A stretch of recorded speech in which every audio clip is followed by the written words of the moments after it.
Thank you. Let me see. Wait a minute. This is one of the spooky ones. We need to call Monk one. Really? I hate that guy. He's a jerk. I know, but remember last time, do you really want to have him complaining for months afterwards? I guess you're right. I will call him. What? I hope someone's dying because I was doing really important stuff. We are about to shoot the Hollow King video, and since you haven't done a video for a while, we thought you might want to do this one. Look, if you want me to work, why don't you make more Curiosity videos, huh? The box is right there, you know? Yeah, I know. They are coming, okay? Well, call me when those are ready. In the meantime, I am busy.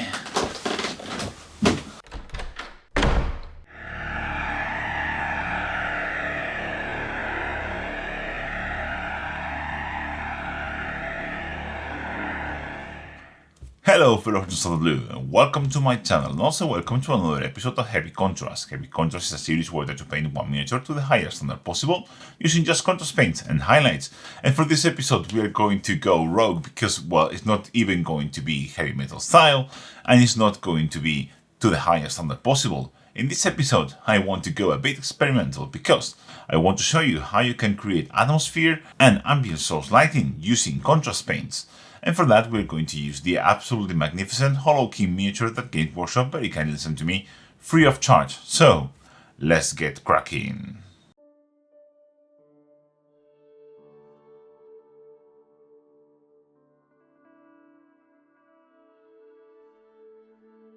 So as you can see, we're starting from a zenithal and inverted zenithal priming. So basically I just prime it black and then I sketch two highlights, one from this direction and the other from this direction, to simulate like a classic red under lighting and a moonshine kind of thing. I want this to be like kind of a night scene. This was done with an airbrush, but you can most definitely do this with a rattle can as well. It may be a bit more grainy, but it's going to look okay.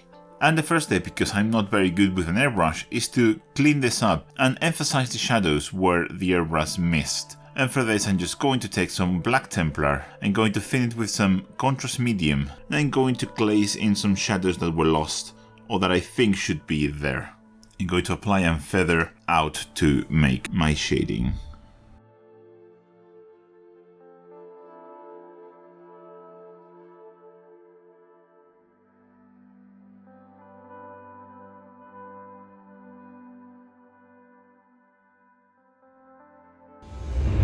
With all the black now knitted up, I'm much happier with it. I'm going to start sketching both sources of light. And for the red I'm going to use Baal red, and I'm just going to thin it down with some medium. You can use whatever medium you want. You can use contrast or a Lamian medium. I'm going to use Lamian because I wasn't happy with the contrast medium over the glazing with the black, and I think Lamian is going to give me that edge.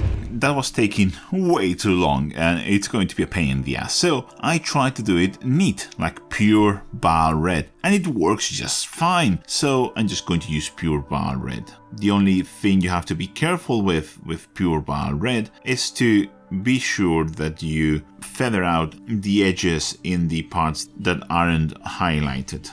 Yeah, so much faster.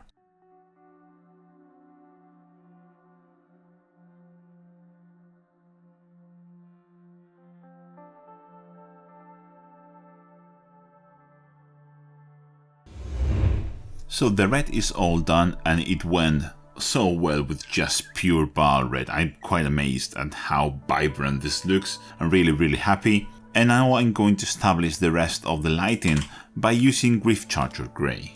Grief Charger Grey is a very nice, very subtle blue grey that is going to be perfect to establish our moonshine look. This will require probably a couple layers just so we can build up this nice hue, but I'm just going to slap it on as you would normal contrast paints. I also went maybe a bit too harsh on the airbrush on the back. I wanted a bit more subtle and I think I overdid it. So this will tone it down and make sure we have a better starting point basically. The first layer of Grief Charger Grey is now dry, and I'm going to apply more because, again, I overdid the highlights on the back, and for this I'm just going to go back and apply this especially over the parts that I feel should be darker.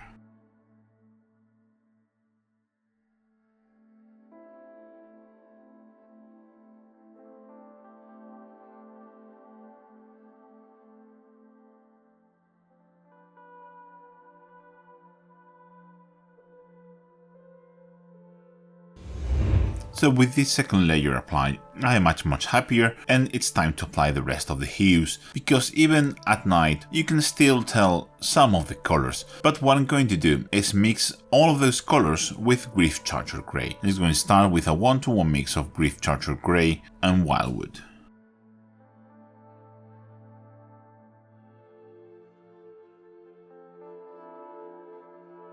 And I'm also going to apply this over some of the shadow areas of the red glow. Just basically, if the bar red got into any recesses, I'm just going to retouch it, and I'm just going to increase the contrast on the non-glowy side of things. So on the upper sections of the red glow, I'm just probably going to apply a little bit of this to make everything more defined, so it reads better basically.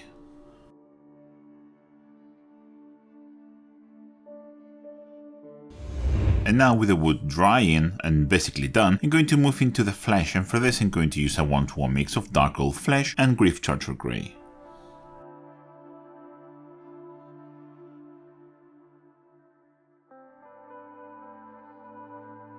And again with this same mix I'm just going to redefine some areas of the flesh that I don't want to be as pronounced of a red glow.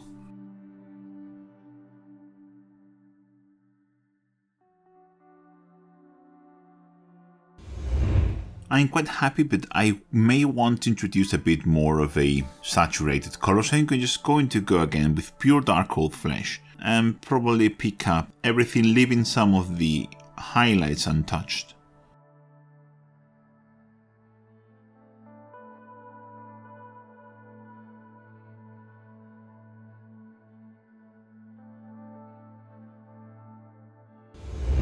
Now I'm going to paint some of the cloth details, the inside of the cloak basically, and the shirt and stuff like that. For this I'm going to use a mix of 1 part Creed Camo and 1 part Grief Charger Grey.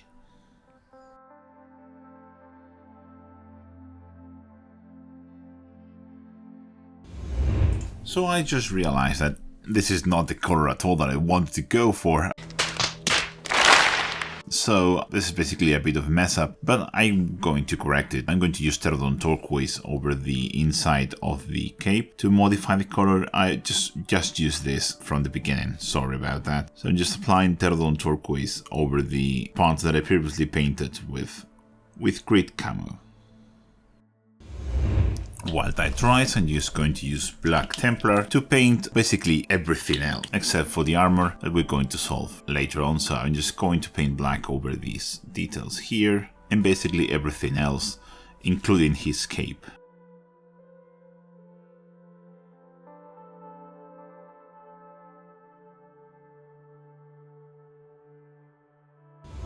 So with all that done, I adjusted a little bit of the face, just adding a little bit of a grey on some areas to re-emphasize the secondary night light, so it's not all red on one side, just touch-ups. This is an experimentation here on my side, I haven't done this before, and now I'm just going to mix 2 parts Gurgret Affair and 1 part Grief Charger Grey, and I'm just going to apply this over the leather bits, just like that.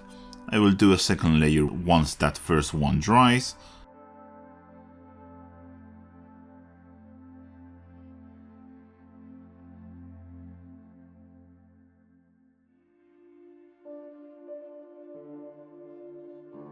And as I did before, on some of the red areas as well, so we have some kind of a shadow there. I'm going to do the same on the boots. The boots on the artwork are black, but I want to make them a little bit different. Not that it's going to show very much at all. It's also a nice way to touch up the red glow so it's not too jarring.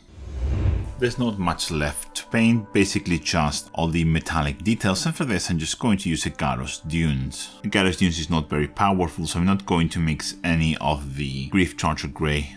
the grid structure grader it's already on the model is more than enough to tint this the color that we want.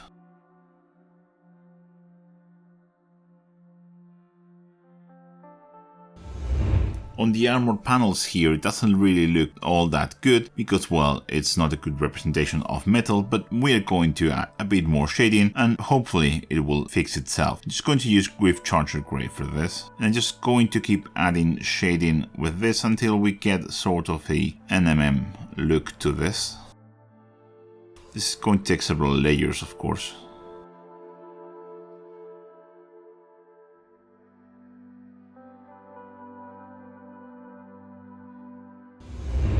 So this is basically all the contrast step, and I'm honestly quite happy with this. It doesn't look all that bad, and for being an experiment, I think it looks decent, but I want to see if I can add a little bit more with some highlights. And the way I'm going to do it is use the same color for all the highlights. That color is going to be Blue Horror, and I'm going to mix it in with all of the contrast paints to create the different hues. So I'm going to mix Blue Horror with a little bit of Agaros Dunes to highlight the armor.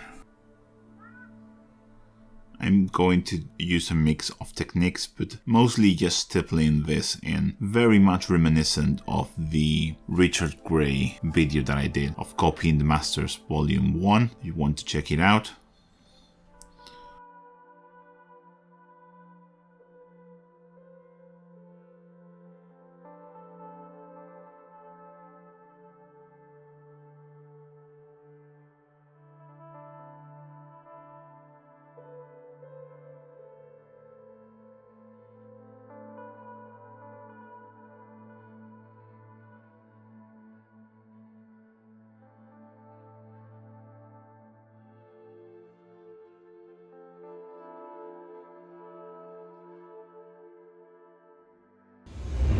Now I'm going to move into pure Blue Horror for the final highlight.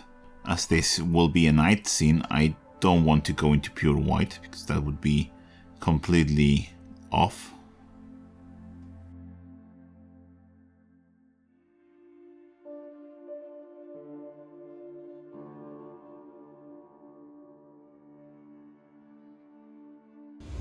So the metal is now finished, and I'm going to move into the rest of the details, doing exactly the same. I'm going to do the turquoise inner cloak by mixing Blue Horror with Pterodon Turquoise. And I'm just going to apply some selective highlights towards the light source.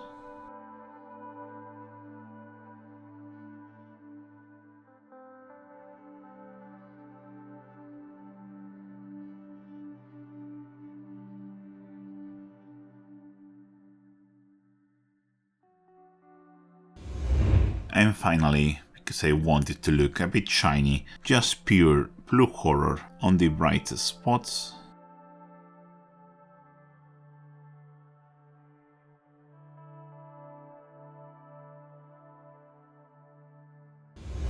With the inner cloak now finished, I'm going to paint the flesh. And then I'm just going to do exactly the same. I'm going to mix dark gold flesh with Blue Horror to create a sort of a highlight color.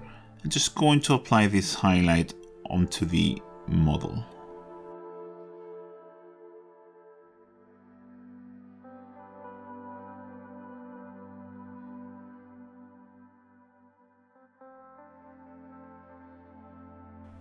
I'm going to again focus more onto where the light would hit in our model. This in this case is very pronounced, so I'm just going to highlight those areas very heavily.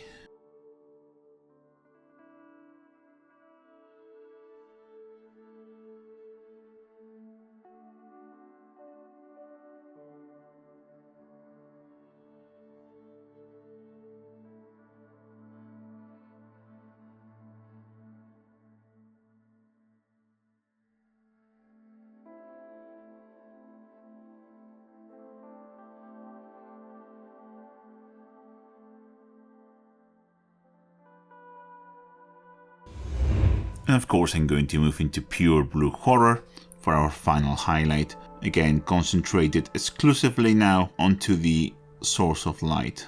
In this case basically the forehead and stuff like that.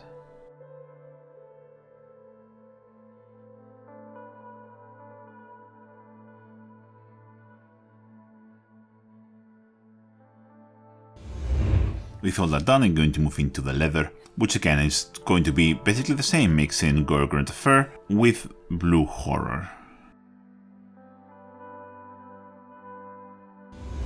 With the leather now highlighted, I'm going to highlight the last detail, which is all the black. And for this, guess what? I'm going to do exactly the same. I'm going to mix a little bit of Black Templar with Blue Horror and create a highlight color. I'm going to start here at the cape, test out my mix to see if I need to add some or take out some. This seems to be quite good.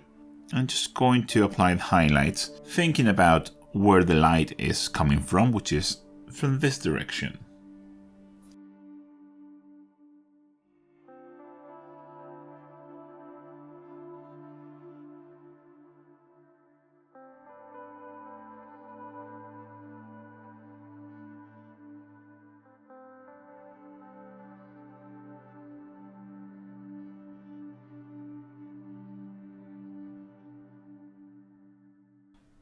Also, don't forget to highlight the hair with this as well.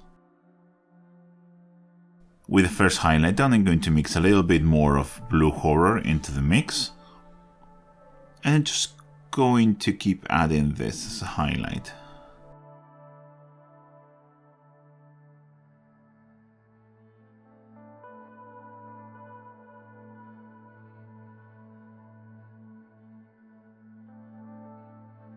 And here in the cape, I'm going to be very careful with this highlight, I don't want too much.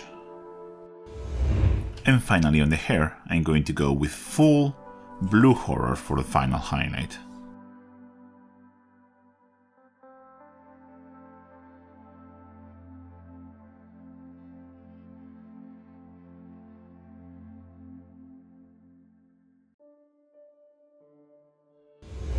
I now pick his eyes with pure white, and I want to do something extra with pure white, but it's not as straightforward, so I'm going to show it to you on camera. I'm just going to take the same white and kind of paint the outline of the eye, because I want his eyes to be glowing. Just going to pick around them, something like that.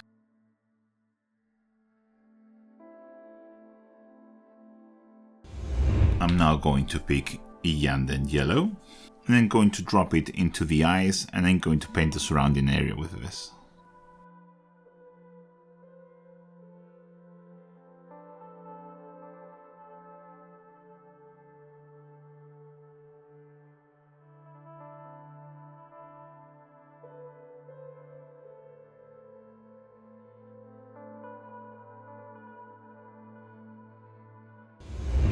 And with the eyes done, I'm going to move into the wood, which I'm just going to do the same as I've been doing all of this time, just mixing a little bit of wildwood into Blue Horror, creating a highlight color, and just applying it over the wood.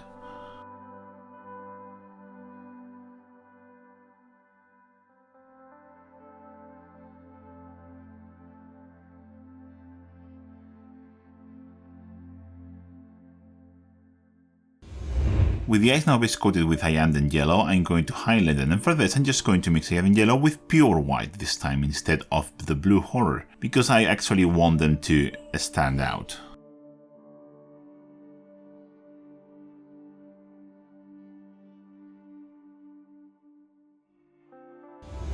With all that done, it's now time for the final details, and those are things like this vial here, which I have already started highlighting. And I'm just going to take pure Blue Horror and just pick up the edges of the glass vial, just like that.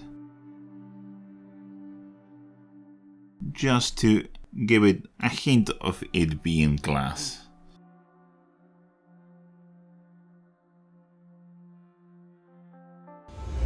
Another thing we can do to add a little bit more of ambience is to use Bile Red and try to introduce some hints of red into the armor. Places like here, which is directly into the direction of the OSL on the bottom. Glaze it a little bit onto some other areas so the red has a little bit more presence. Something like that.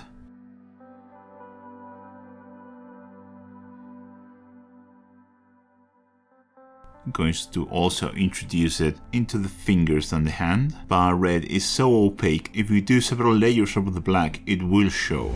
Even adding some highlights into places like here on the top.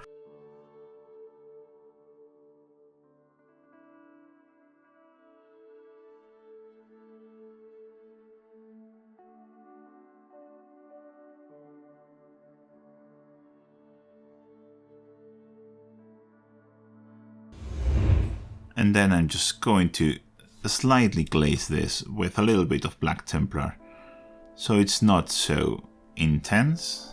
And that will be it, basically.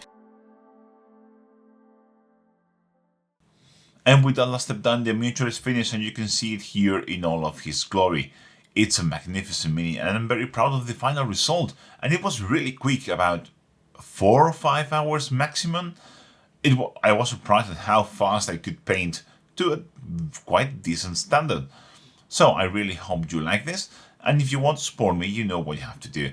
You can see the names of my lovely patrons and members scrolling in the screen right now. And if you can't support me economically, you can always use my affiliate links, or maybe follow me on social media. You have all the links to my social media in the description below. Thank you very much for watching, and I'll catch you in the next one. Bye.